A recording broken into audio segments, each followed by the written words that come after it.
What's up, everybody? So, Fiverr's terms are just so bizarre. I had to do another video just elaborating on some more of the language. I mean, especially this for commercial use license details. They say here, permitted commercial purposes means any business-related use, such as, by way of example, advertising, promotion, creating web pages, integration to products, software, other business-related tools, etc., and strictly excludes any illegal, immoral, or defamatory purpose. So, looking at this again, it's like, what the heck do you mean by immoral or defamatory? That's completely ambiguous. Who's defining immoral? Whose moral standard is your gig being judged by? And is that based on how it's presented or how it's used or what? And defamatory, I mean, yeah, I guess you could use like a federal US government standard, but there's so many different nuances among jurisdictions, and this is an international site where you have people buying from all over the world. The only thing they have talking about a little bit is, the U.S. Copyright Act and some of the business details as far as buy agreements go. But again, this is so crazy as far as how ambiguous it goes. It makes you wonder if they got their, legal advice off of Fiverr as to how to write this, because really, this puts anybody's work into a tenuous position. Because if you go ahead and get this commercial use license, well, who's to say that down the road they don't decide that, oh, it's immoral or defamatory? So now, up there goes your commercial rights use. Up now you're in violation. If they filed with, USPTO, a copyright office, well, now guess what? That's $150,000, per instance of willful violation. That's, $35,000 up to for each, negligent or, non-willful violation, you could say.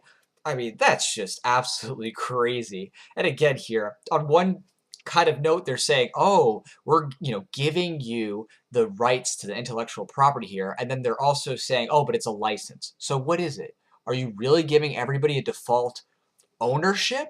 Or are you giving them a license that has to be purchased? Because there's a huge difference between license and a true divesting of rights. If you are getting all of those rights divested, they're coming out of you, then the person who created it no longer has them. But if they're giving you a license, it's just a copy and possibly a limited copy of those things. So the person, if they're just giving you a license, they may still be able to do stuff with it, even commercially potentially.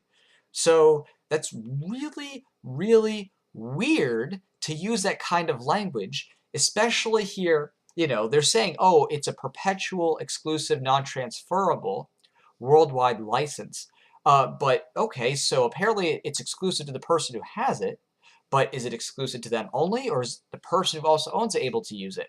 It says non-transferable, so okay, now what? You're stuck with it forever? You can't sell that to anybody else? Well, then who can? Is it just stuck with you? And then what happens? You die, and then it's just stuck in public domain or something? I mean, it's so bizarre how on one hand they try to make it seem like as if, oh yeah, you get the rights, but then on the other, oh, well, it's actually just a license. And then, oh, by the way, you can lose that license at any time, just if it's defamatory or immoral, whatever that means, by whose standard, who knows. So again, I mean, it's really strange language.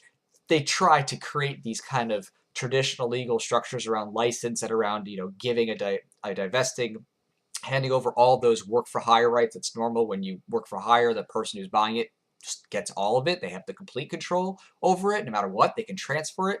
I mean, there's just two different worlds they're offering here. And really, it just puts everybody who's buying into this very tenuous situation, especially if you're worried about using it for commercial use. And oh my gosh, is what I'm going to do going to be considered immoral at some point, especially if you integrate it with something else, have a derivative form, have a transformative form? Oh no.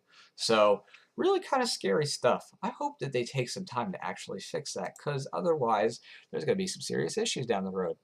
All right, take care, everybody.